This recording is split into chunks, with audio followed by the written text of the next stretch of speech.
Starting से इसमें हम लोग देख लेते हैं फोटो इलेक्ट्रिक इफ़ेक्ट को, जितना पढ़ें उसको रिवाइज करते हुए और उसके आगे का भी हम लोग देख लेंगे। तो फोटोन्स से स्टार्ट करते हैं। फोटोन्स जैसे कि बंडल ऑफ एनर्जी है, इसको किसी तरह का इसका शेप नहीं होता है, ये बस वेव फॉर्म में एनर्जी को कैरी करता है।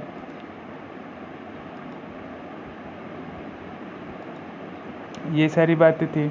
अब इसके एनर्जी के बारे में बताए थे, energy is equal to Planck's constant into frequency. इसको फ्रीक्वेंसी को स्पीड अपॉन वेवलेंथ भी लिखते हैं, क्योंकि वेव के फॉर्म में frequency into speed, frequency into wavelength is equal to speed होता है। तो इससे हम लोगों को एनर्जी का दो फार्मूला मिलता है फोटोन का। ये इन जनरल किसी भी वेव फॉर्म में एनर्जी का फार्मूला होता है। एच प्लैंक्स कांस्टेंट है यहाँ पे म्यू है, ये फ्रीक्वेंसी है रेडिएशन का, और सी स्पीड ऑफ लाइट है, लैम्डा वेवलेंथ है। फोटोन की properties, photon speed of light से ट्रेवल करता है, यानी 3 × 10⁸ मीटर पर सेकेंड। इसका रेस्ट मास 0 होता है। इसका मतलब है कि जब भी ये रेस्ट में रहेगा ये एग्जिस्ट ही नहीं करेगा। रेस्ट में इसका मास 0 हो जाता है, यानी ये 0 रेस्ट मास का ऑब्जेक्ट होता है, जो E is equal to mc² के फार्मूला से डिड्यूस करोगे तो उसका मास 0 हो जाएगा। यानी कि photon can not exist at rest.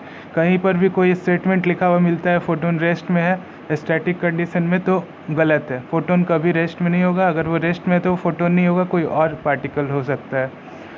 Kinetic mass of photon, ये बस just formula E is equal to mc² को थोड़ा मैनिपुलेट कर दिया गया, मास को इधर रख दिया गया है और c² को नीचे कर दिया गया है, E/c²। और एनर्जी का फार्मूला hc/λ को जब हम लोग सब्सटीट्यूट करेंगे तो h/c हो जाएगा, यही काइनेटिक मास है। इसके दो फार्मूला आता है। Momentum of photon p is equal to E/c is equal to h/λ, ये भी पॉपुलर है थोड़ा। मोमेंटम E/c है, ये जस्ट लाइक वही चीज़ है कि जैसे ही यहाँ ऊपर वाले फार्मूला से एक c को हम लोग खींच लेते हैं मास के साइड, तो m × c हो जाएगा। मास इंटू c क्या होगा, मास इंटू वेलोसिटी मोमेंटम हो जाएगा, और एक c यहाँ नीचे में बच जाएगा, यानी E/c बच जाएगा। तो momentum is equal to E/c just ऊपर वाले फार्मूला से ही आया है। और देखो इस फार्मूला में भी c जो है यहाँ का c गायब हो गया, यानी यहाँ से c, यहाँ से एक c गायब करोगे तो h/λ, यानी h/λ मोमेंटम का दूसरा फार्मूला हुआ वेव के फॉर्म में, पार्टिकल के फॉर्म में E/c, पार्टिकल नेचर पे। फोटोन्स हमेशा स्ट्रेट लाइन में ट्रेवल करते हैं। Energy of photon depends on the frequency of the photon. बिल्कुल सही बात है, क्योंकि जब फोटोन जब भी ट्रैवल करता है तो उसकी फ्रीक्वेंसी डायरेक्टली उसकी एनर्जी से रिलेट होती है, क्योंकि E is equal to h × mu. यहाँ पे देख रहे हैं हम लोग डायरेक्ट रिलेशन है। प्लैंक्स कांस्टेंट तो एक कांस्टेंट है, बल्कि फ्रीक्वेंसी ही पूरा एनर्जी को डिसाइड कर रहा है। जितना ज़्यादा फ्रीक्वेंसी उतना ज़्यादा एनर्जी। अभी इसके बाद इसलिए हम लोग ये कह सकते हैं कि एनर्जी फोटोन का कभी नहीं चेंज करेगा। जब भी फोटोन ट्रैवल करेगा एक मीडियम से दूसरे मीडियम में, जब भी एक मीडियम से दूसरे मीडियम में फोटोन ट्रैवल करेगा, उसकी एनर्जी कभी नहीं चेंज करेगी। ये क्यों? क्योंकि उसकी फ्रीक्वेंसी नहीं चेंज करेगी। फ्रीक्वेंसी नहीं चेंज करेगी, ये बात बहुत इम्पॉर्टेंट है। फ्रीक्वेंसी कभी भी मीडियम पे डिपेंड नहीं करता कि किस मीडियम पे कौन सा ऑब्जेक्ट जा रहा है। Frequency always depends on the internal constituent of the matter और पार्टिकल्स। किसी भी चीज़ का आइडेंटिटी पे उसका फ्रीक्वेंसी डिपेंड करता है। उसका फ्रीक्वेंसी फोटोन है, ये इस बात पे डिपेंड कर रहा है कि इसकी फ्रीक्वेंसी क्या होगी।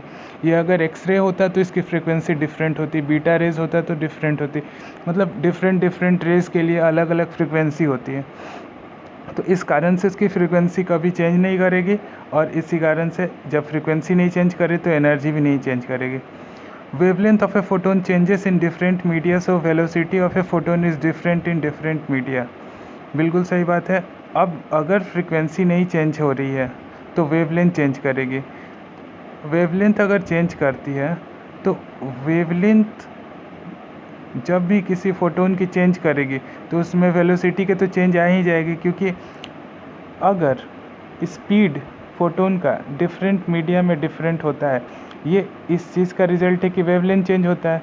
अब अगर हम लोग यहाँ से जाते हैं frequency is equal to speed upon wavelength, ये फ्रीक्वेंसी चेंज नहीं हो रही है, और अगर यह वेवलेंथ चेंज हो रही है तो पक्का बात है कि स्पीड भी चेंज होगा, क्योंकि इस रेशियो को तो कांस्टेंट रहना है फ्रीक्वेंसी को इक्वेट करेंगे तो। Frequency is equal to speed upon wavelength. H को हम लोग थोड़ी देर के लिए नेगलेक्ट करते हैं दोनों साइड से, तो यहाँ frequency is equal to speed upon wavelength दिख रहा है हमको। तो जब भी लैम्डा बढ़ेगा तो स्पीड को भी बढ़ना पड़ेगा इस रेशियो को मेंटेन रखने के लिए। लैम्डा 1 स्पीड 1, लैम्डा 2 स्पीड 2, यानी ये फ्रीक्वेंसी 1 रहे ऑलवेज। इसके लिए जैसे जैसे ये वेरी करेगा ऊपर वाला भी वेरी करेगा। तो यही पॉइंट है, wavelength of photon changes in different media. जैसे जैसे मीडिया चेंज करेगा, यानी जैसे जैसे अलग अलग मीडियम में हम लोग जाएंगे इसका वेवलेंथ चेंज करेगा, और वेलोसिटी भी इसी के रिजल्ट में चेंज करेगा। फोटोन डिफरेंट मीडिया में डिफरेंट स्पीड से जाएगा। Photons are electrically neutral. Photon जो होते हैं वो इलेक्ट्रिकली न्यूट्रल होते हैं, मतलब ये किसी तरह का डिफ्लेक्शन नहीं शो करते हैं इलेक्ट्रिक फील्ड में। पॉजिटिव नेगेटिव चार्जेस और इसके फील्ड्स में ये किसी तरह का डिफ्लेक्शन नहीं शो करते। फोटोन्स में show diffraction other given conditions. कुछ गिवन कंडीशंस में जो हम लोग सेटअप में डिसाइड करेंगे वहाँ पे डिफ्रैक्शन जब हम लोग जान लेंगे तो पता चलेगा ये डिफ्रैक्शन भी शो करते हैं किसी कंडीशंस में। Photons are not deviated by magnetic and electric field. Electric fields का तो रीज़न ये इलेक्ट्रिकली न्यूट्रल है, और मैग्नेटिक फील्ड इसलिए क्योंकि इसमें मैग्नेटिक मोनोपोल्स और मैग्नेटिक फील्ड से इंटरेक्शन करने वाले पोल्स एग्जिस्ट नहीं करते, मैग्नेटिक चार्जेस एग्जिस्ट नहीं करते इसके अंदर। Magnetic charges are hypothetical but ये एग्जिस्ट नहीं करते फोटोन्स में, इसलिए ये फोटोन्स मैग्नेटिक फील्ड से डेविएट नहीं करते। फोटो इलेक्ट्रिक इफेक्ट, तो फोटो इलेक्ट्रिक इफेक्ट एक आइंस्टीन के द्वारा किया गया एक्सपेरिमेंट है, जिसमें उन्होंने एक मेटल पे यूवी रेज और डिफरेंट टाइप ऑफ रेडिएशंस का बॉम्बार्डिंग किया था, जिससे अलग अलग काइनेटिक एनर्जी के फोटो इलेक्ट्रॉन्स निकले थे और उनसे एनर्जी जनरेट हुआ था। इलेक्ट्रिक जितने एप्लियंसेस हैं उनको हम लोग रन कर पाए थे। तो फोटो इलेक्ट्रिक इफेक्ट नाम से ही है, फोटो से इलेक्ट्रिक जा रहा है, यानी लाइट से इलेक्ट्रिसिटी कहीं ना कहीं बन रही है। तो phenomenon of emission of electrons from mainly metal surfaces expose to light energy. Light energy हो या x rays, gamma rays, UV rays, visible light और इवन इंफ्रारेड रेज, कुछ भी चलेगा, कोई भी रेज हो, मतलब मोस्टली यूवी रेज होते हैं ये वाले रेज। सनलाइट से जो हम लोग सोलर प्लेट से हम लोग जो इलेक्ट्रिसिटी प्रोड्यूस करते हैं वो फोटो इलेक्ट्रिक इफेक्ट का एक एग्जांपल है। तो सूटेबल फ्रिक्वेंसी होनी चाहिए इन रेज की, तब हम लोग फोटो इलेक्ट्रिक इफेक्ट को देख सकते हैं। मतलब एक फिक्स्ड फ्रिक्वेंसी से नीचे अगर काम करेंगे तो नहीं मिलेगा हमको, इनकी फ्रिक्वेंसी फिक्स्ड होनी चाहिए। मतलब अगर फ्रिक्वेंसी की बात हो रही है तो फ्रिक्वेंसी मतलब एक लिमिटेड अमाउंट ऑफ, एक लिमिट ऑफ एनर्जी चाहिए, उससे कम एनर्जी में हम लोग नहीं निकाल पाएंगे इलेक्ट्रॉन्स को, यानी फोटो इलेक्ट्रिक इफेक्ट नहीं हो पाएगा। यहाँ suitable frequency is very important term. The electrons emitted by this effect are called photo electrons. हाँ, तो नाम सिर्फ चेंज हो गया, इलेक्ट्रॉन्स इलेक्ट्रिसिटी से फोटो इलेक्ट्रॉन्स अभी बन गया। Current constituted by photo electrons is known as photo electric current. जो फोटो इलेक्ट्रॉन्स के द्वारा जो करंट होता है उनका नाम चेंज होकर पहले इलेक्ट्रिक करंट होता था जनरल किसी तरह का इलेक्ट्रिसिटी में, अब फोटो इलेक्ट्रिक करंट हो गया, बस नेम में फोटो ऐड हो गया। Non metals also show photo electric effect, liquids and gases also show this effect but to a limited extent. Non metals भी इस इफेक्ट को शो करते हैं, ऐसी बात नहीं कि नॉन मेटल्स में फोटो इलेक्ट्रिक इफेक्ट नहीं होता है, बिल्कुल इनमें भी होता है। लिक्विड और गैसेज जो है इसको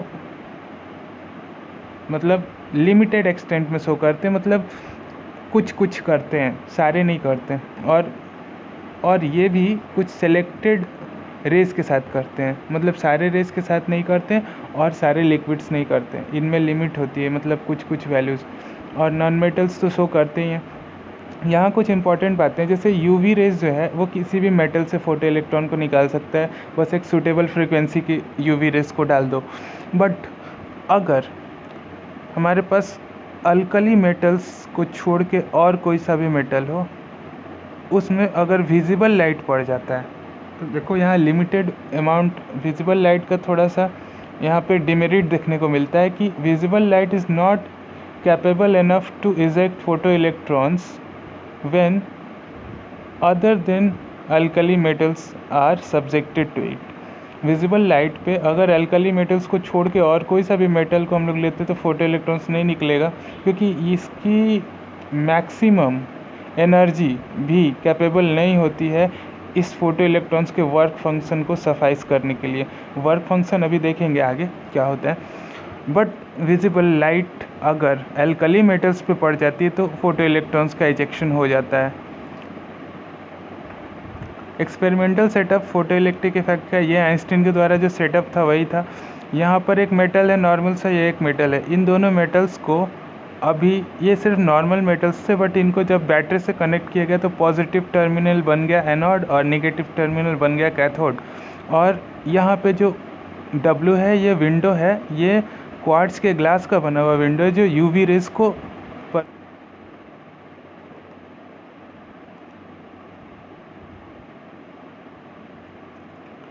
हाँ, तो ये जो विंडो है वो क्वार्ट्ज ग्लास का विंडो है जो कि यूवी रेज को सिर्फ एंटर करने देता है।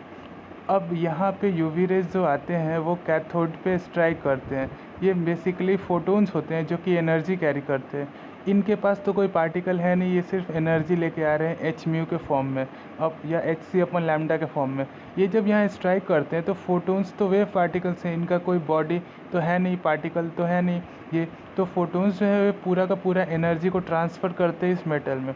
अब ये मेटल जो है उसमें एनर्जी की एबंडेंस हो जाती है। ये एनर्जी को अब कहाँ रिलीज़ करें, तो ये एनर्जी को रिलीज़ करता है इसके एक इलेक्ट्रॉन में फोटोन जाके स्ट्राइक करता है और H mu amount of energy transfer करता है। अब वो एनर्जी इस इलेक्ट्रॉन को दो पार्ट में निकालता है। एक तो पूरा अंदर से इलेक्ट्रॉन निकल के सरफेस पे आएगा मेटल का, और दूसरे पार्ट ऑफ एनर्जी को यूज़ करेगा मेटल से आगे निकलने के लिए। अगर वो इलेक्ट्रॉन बाहर निकल गया तो बाहर निकल के अगर ये बैटरी ना होता तो वो इलेक्ट्रॉन नीचे कहीं गिर जाता। बट यहाँ पर इलेक्ट्रिक फील्ड थोड़ा हल्का सा इलेक्ट्रिक फील्ड सेटअप किया गया है कि यहाँ से जो भी इलेक्ट्रॉन्स निकले वो एनोड तक पहुँच जाए। तो इसलिए इस बैटरी का यूज़ किया जा रहा है। इस बैटरी का सिर्फ काम इतना है कि इसको वोल्टेज प्रोवाइड करे ताकि इलेक्ट्रॉन्स यहाँ से यहाँ पहुँच पाएँ और हमारा करंट जो है वो चलता रहे, फोटो इलेक्ट्रिक इफेक्ट को चलाते रहिए। तो यहाँ से इलेक्ट्रॉन्स निकल के एनोड तक पहुँच जाते हैं।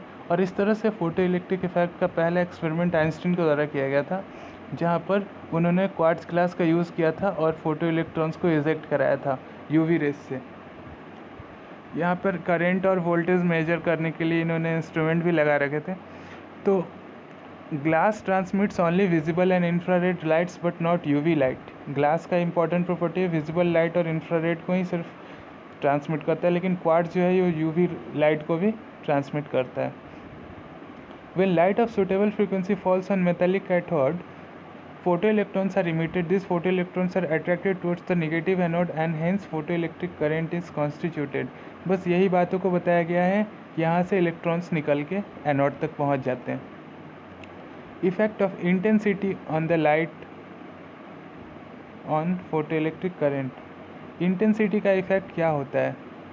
इंटेंसिटी क्या मतलब होता है कि अगर लाइट बहुत ज़्यादा इंटेंसिव अगर लाइट हम लोग डालते हैं किसी भी फ़ोटो इलेक्ट्रिक सेटअप पे, तो एक फिक्स्ड फ्रीक्वेंसी के लिए, मतलब उसकी फ्रीक्वेंसी अगर एक कांस्टेंट रखें हम लोग, यानी वो किसी एक तरह का लाइट हो, यूवी रे हो या किसी तरह का रेज हो, तो photo electric current increases linearly with increase in intensity of incident light. इसका सेंस होता है कि जैसे जैसे उसकी इंटेंसिटी बढ़ेगी तो फोटो इलेक्ट्रिक करंट भी बढ़ेगा। इसका कारण ये होता है कि इंटेंसिटी अगर बढ़ती है तो इसका मतलब है कि फ़ोटो इलेक्ट्रॉन्स जो होते हैं वो ज़्यादा का ज़्यादा इजेक्ट होगा, और ज़्यादा से ज़्यादा फ़ोटो इलेक्ट्रॉन इजेक्ट होगा तो within a limited time, within a fixed time ज़्यादा से ज़्यादा फ़ोटो इलेक्ट्रॉन्स ट्रांसफ़र होंगे, और charge transfer per unit time ही तो करंट होता है। तो जैसे जैसे इंटेंसिटी बढ़ेगी फोटो इलेक्ट्रिक मतलब लाइट की जब इंटेंसिटी बढ़ेगी तो फोटो इलेक्ट्रिक करंट जो है वो लीनियरली इंक्रीज़ करेगा। Effect of potential on photo electric current, potential का इफ़ेक्ट क्या होता है, तो जैसे जैसे पोटेंशियल हम लोग बढ़ाएंगे तो दोनों एंड्स के बीच में बहुत ज़्यादा इलेक्ट्रिक फील्ड और बहुत ज़्यादा वैल्यू में इलेक्ट्रिक फील्ड एक्युमुलेट होगा, और उस इलेक्ट्रिक फील्ड के इन्फ्लुएंस में आके फ़ोटो इलेक्ट्रॉन जल्दी जल्दी ट्रांसफ़र होंगे। इसका ये असर होगा कि पोटेंशियल बढ़ाने से फ़ोटो इलेक्ट्रिक करंट भी बढ़ेगा। लेकिन इसमें एक और बात है कि ये जितना मन उतना नहीं बढ़ेगा, इसका एक सैचुरेशन वैल्यू होगा। सैचुरेशन करंट तक पहुंच जाएगा अगर करंट, तो उसके बाद सैचुरेशन वैल्यू तक अपने पहुंच जाएगा करंट, तो उसके बाद फिर नहीं बढ़ेगा। ये देखिए, ये 2 मेटल्स का ग्राफ ड्रॉ किया हुआ है। इसमें पहले तो पोटेंशियल के साथ साथ करंट बढ़ रहा है, लेकिन बाद में एक सैचुरेशन वैल्यू को अचीव कर ले रहा है। मतलब अभी ये जो है ये एक लीनियर एक ग्राफ एकदम स्ट्रेट लाइन की तरह हो जाएगा आगे चल के, यानी इसके बाद ये करंट नहीं बढ़ेगा। रीज़न क्या होता है कि फ़ोटो इलेक्ट्रॉन्स ख़त्म हो जाते हैं। वापस चलते हैं यहाँ पे। जैसे हमने यहाँ वोल्टेज बढ़ाया, यहाँ पे वोल्टेज इंक्रीज़ किया, तो फोटो इलेक्ट्रॉन्स इजेक्ट हो रहे हैं, और प्लस में यूवी रेज के कारण जो फोटो इलेक्ट्रॉन्स आ रहे हैं वो तो आ ही रहे हैं, और यहाँ वायर के थ्रू होके जो पीछे से यहाँ से वापस इलेक्ट्रॉन जा रहे हैं वो भी फिर से निकल रहे हैं। तो जब तक यहाँ पे न्यू फोटो इलेक्ट्रॉन जनरेट होते रहेंगे तब तक तो करंट बढ़ता रहेगा, क्योंकि ऑलवेज जो भी रेट पहले से चला आ रहा है यहाँ से उसमें कुछ नया रेट ऐड हो जा रहा है। मतलब यहाँ से जितने भी इलेक्ट्रॉन्स गए उसमें प्लस करके यहाँ से निकल गए। तो लेकिन एक समय आएगा जब यहाँ के खुद के फ़ोटो इलेक्ट्रॉन्स ख़त्म हो जाएंगे, मतलब इजेक्ट होने वाले इलेक्ट्रॉन्स सारे यहाँ पे ख़त्म हो जाएंगे, तो उसके बाद जितने इलेक्ट्रॉन्स पीछे से आ रहे होंगे उतने ही इलेक्ट्रॉन जा रहे होंगे, मतलब रेट कांस्टेंट हो जाएगा फिर।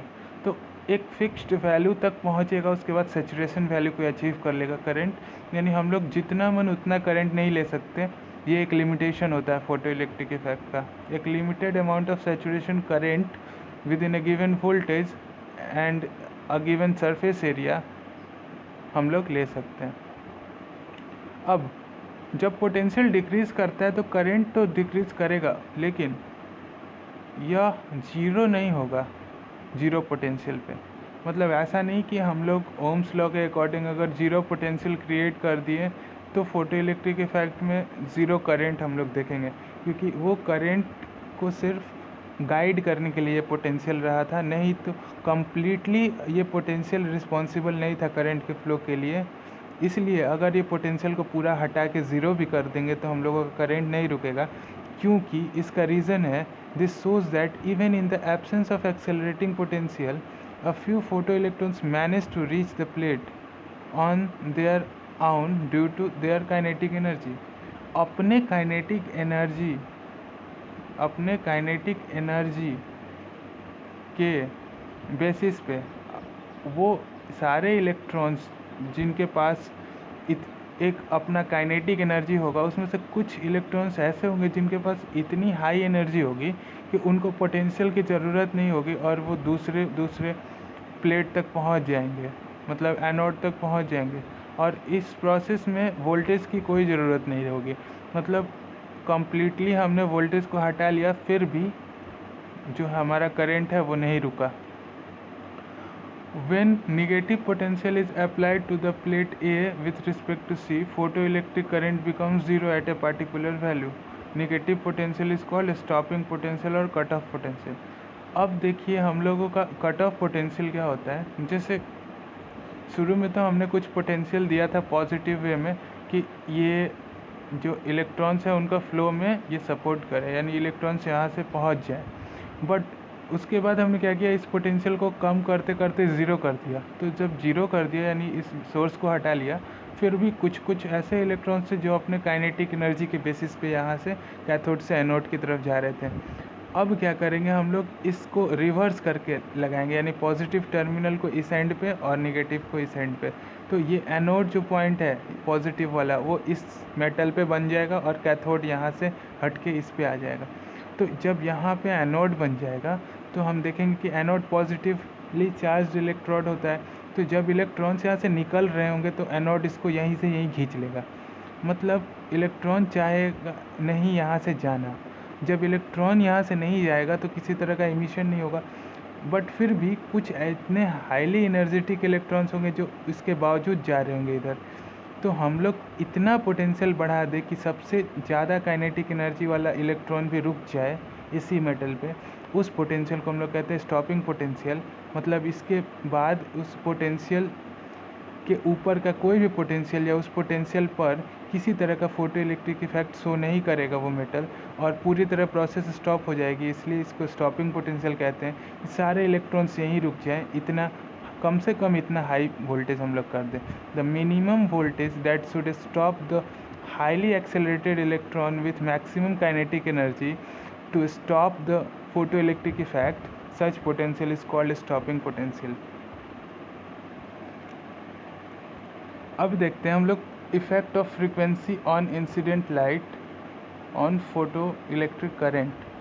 फ्रीक्वेंसी का इफेक्ट हम लोग देखते हैं। For a fixed intensity of incident light, photoelectric current does not depend on the frequency of the incident light, because the photoelectric current simply depends on the number of photoelectrons emitted and in turn on the number of photons incident and is not on the energy of the photons।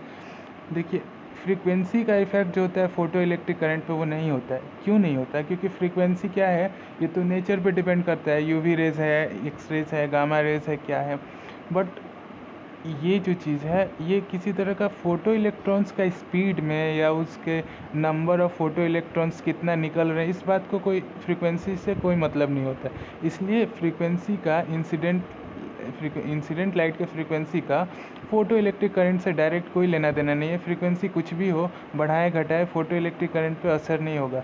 Indirectly हम लोग कह सकते हैं frequency से हम लोग energy का relate कर लेते हैं। हम लोग फ्रीक्वेंसी और एनर्जी चेंज होंगे तो फोटो इलेक्ट्रिक करंट पे कोई असर नहीं करेगा, क्योंकि उसके फ़ोटो इलेक्ट्रॉन्स की कोई प्रॉपर्टी को फ्रीक्वेंसी डिस्टर्ब नहीं करता है। फ़ोटो इलेक्ट्रॉन्स कितने निकल रहे हैं, कैसे निकल रहे हैं, इस बात पे फ्रीक्वेंसी को कोई मतलब नहीं है। फ्रीक्वेंसी तो जस्ट एक कैरेक्टरिस्टिक है कि वो किस तरह का लाइट है, किस तरह का रे है, रेडिएशन है, किस तरह का फोटोन है, मतलब किस कैटेगरी का चीज़ है, वो आइडेंटिटी बता रहा है, वो ना कि स्पीड बता रहा है। तो इसको बढ़ाने घटाने से किसी तरह का इफेक्ट नहीं शो होगा। Effect of frequency on incident light on stopping potential. Frequency का इफेक्ट क्या होता है इंसिडेंट लाइट का फ्रीक्वेंसी का स्टॉपिंग पोटेंशियल पे, तो ये थोड़ा इम्पॉर्टेंट पॉइंट है।